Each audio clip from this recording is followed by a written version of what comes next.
வேளச்சேரி தண்டீஸ்வரன் கோயிலில் மொத்தமாக 22 கல்வெட்டுகள் இருக்குது. அதில் பழமையான கல்வெட்டு சுந்தர சோழன் அவரோட 5ஆம் ஆட்சி ஆண்டில் தான், அதாவது 962 தான் பதிவாயிருக்கு.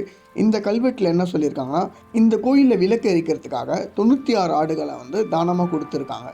அதே சுந்தர சோழன் அவரோட 7ஆம் ஆண்டு கல்வெட்டில் என்ன இருக்குன்னு பார்த்தீங்கன்னா, இந்த கோயிலில் விளக்கு எரிக்கிறதுக்காக நிலதானம் பண்ணதை கோயில் கல்வெட்டாக குறிப்பிட்டிருக்காங்க. அது மட்டும் இல்லாமல் இந்த கல்வெட்டில் இன்னொரு முக்கியமான விஷயம் என்ன குறிப்பிடப்பட்டிருக்குன்னா, அவை சோழர் காலத்தில் வழக்கத்தில் இருந்தன.